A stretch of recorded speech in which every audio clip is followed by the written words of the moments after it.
All right. So, Anthony, your work was featured in an article called "Bridging the Energy Efficiency Divide." Can you tell us about it? So, let's begin with the backstory. How did this happen? So I think actually one of my students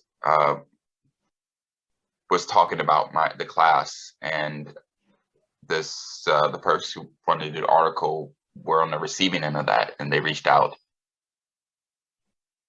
and that was kind of how it became.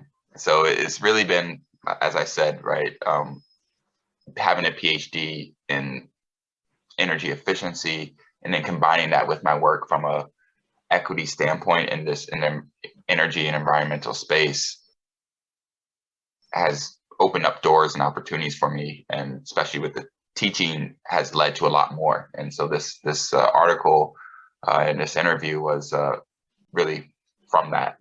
So success coming from my students, so thank them. Okay, cool. Now, solutions to bringing energy efficiency to low-income, rural, Black, brown communities. What would you say like some solutions are? Like, how do we do this? How do we bring some of the stuff that you've seen or experienced, and how do we make it accessible for them? Yeah, I think the first step is, how can it be paid for? And there's this great financing solution which is now being dubbed inclusive utility investment programs. And the concept here is that the utility invests in the home or a building, whether it be invest in their customer, whether it be a residential or commercial building, and upgrade those, make it more energy efficient. They pay for the audit and the construction costs for the retrofit, and they recover what they pay for through the bill. But not all of the savings, only 80% of the savings. So that means that the customer gets all new stuff for free and realize at least 20% of those in energy savings.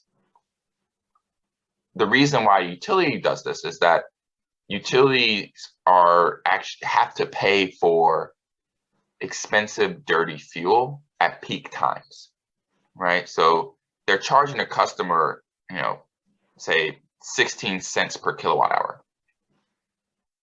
But in those peak times, it maybe cost them 30 cents per kilowatt hour just to purchase the energy. And in the non-peak times, it costs them 4 cents, right? Like, is that big of a difference? So for them, exactly. And so for them, creating more efficient buildings can cut away that peak and save them money. And what we're seeing in America is that, utilities per home that they upgrade, after they recover the cost, they're making an additional $2,000 or so. So it's actually a revenue generating solution for the utility, and it is an inclusive solution for rural areas because they don't have to pay for anything. It's no longer depending on them going and taking out a loan to upgrade their space. The utility's doing it all for them. Interesting. So would that mean coming in, doing the energy audit, improving insulation, putting in solar panels, changing lights, maybe like an energy wall as well, potentially to capture energy or feed it back to the grid? Yep. Like, these are kind of all these things are options in there. Yep. And I actually was just doing a financial analysis for all of those options for utility in Massachusetts, in fact, just today, and presenting them the results. Fantastic. Do you see any global parallels in developing nations between what's being faced by, I would say, underprivileged or communities that have been left behind in the US? I think there's a fundamental difference in challenges. There's energy burden and energy insecurity. In America and other more developed countries, it's more of an energy burden issue, right? How much of your monthly income is going to paying your energy bills and energy related costs, right? That's the energy burden. Energy insecurity is just having access to being able to have your lights come on, right? Being able to make food at will without, using a Bunsen burner or something like that. So I think depending on where you are in the world, there's energy burden and energy insecurity, and both of them require slightly different approaches in terms of solutions. But I think they all are things that need to be really prioritized because they're what's going to accelerate our transition more than anything else. Can you give us an example for both? Yeah. So with energy insecurity, what we're seeing is people jump to coal, right?